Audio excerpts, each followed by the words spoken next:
Nagrebelde si Sheba kay David. Ika-20 kabanata. Ngayon, may isang tao mula sa lahi ni Benjamin na laging naghahanap ng gulo. Siya ay si Sheba na anak ni Bikri.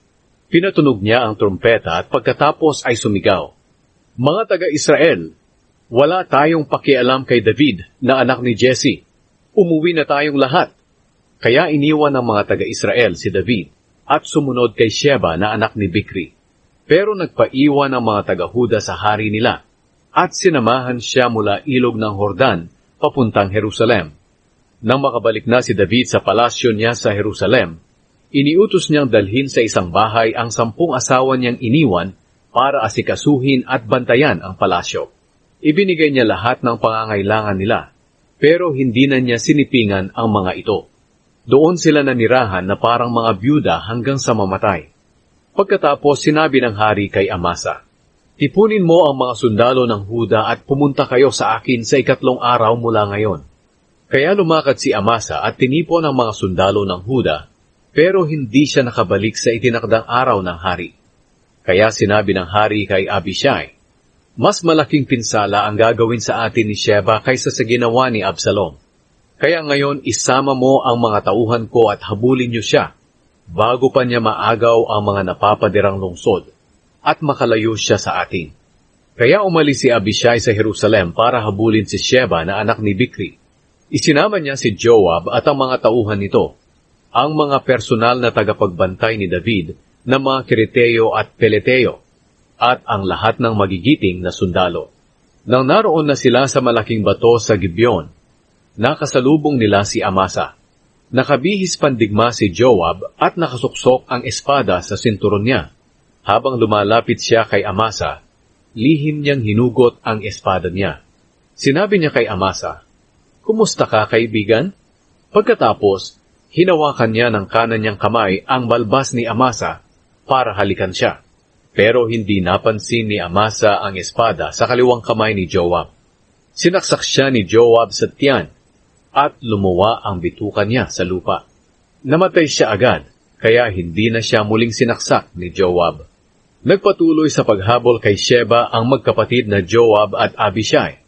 Tumayo sa tabi ni Amasa ang isa sa mga tauhan ni Joab at sinabi sa mga tauhan ni Amasa, "Kung pumapanig kayo kina Joab at David, sumunod kayo kay Joab."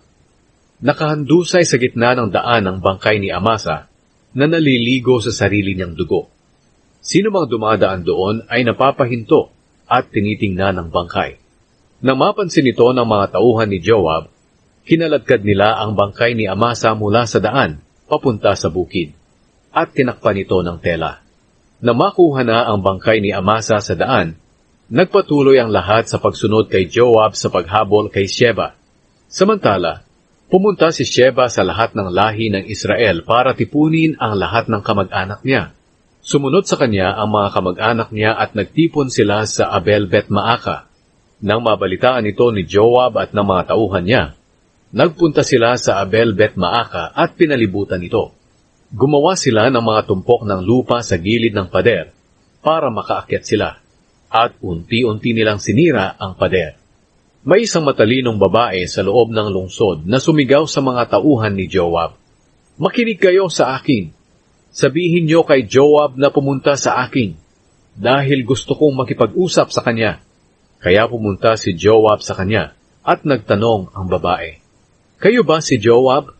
Sumagot si Joab, "Oo, ako nga." Sinabi ng babae, "Makinig po kayo sa sasabihin ko sa inyo." Sumagot si Joab, "Sige, makikinig ako."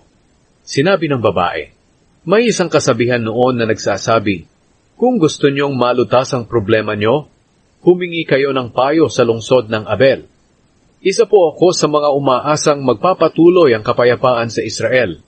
Pero kayo, bakit pinipilit niyong ibagsak ang isa sa mga nangungunang lungsod sa Israel? Bakit gusto niyong ibagsak ang lungsod na pag-aari ng Panginoon?" Sumagot si Joab, "Hindi ko gustong ibagsak ang lungsod niyo. Hindi iyan ang pakay namin. Sumalakay kami dahil kay Sheba na anak ni Bikri, na galing sa kaburulan ng Ephraim. Nagre-rebelde siya kay Haring David. Ibigay niyo siya sa amin at aalis kami sa lungsod ninyo. Sinabi ng babae, "Ihahagis namin sa inyo ang ulo niya mula sa pader." Kaya pinuntahan ng babae ang mga nakatira sa lungsod at sinabi niya sa kanila ang plano niya. Pinugutan nila ng ulo si Sheba at inihagis nila ito kay Joab. Pagkatapos, pinatunog ni Joab ang trumpeta at umalis ang mga tauhan niya sa lungsod at umuwi. Si Joab ay bumalik sa hari sa Jerusalem. Ang mga opisyal ni David. Si Joab ang commander ng buong hukbo ng Israel. Si Benaya naman na anak ni Jehoiada ang pinuno ng personal na tagapagbantay ni David na mga Kereteo at Peliteo. Si Adoniram ang namumuno sa mga alipin na sa pilitang pinagtatrabaho. Si Jehoshaphat na anak ni Ahilud ang tagapag-ingat ng mga kasulatan sa kaharian. Si Sheba ang kalihim ng hari. Sina Zadok at Abiatar ang pinuno ng mga pari. Si Ira na taga Jair ang personal na pari ni David.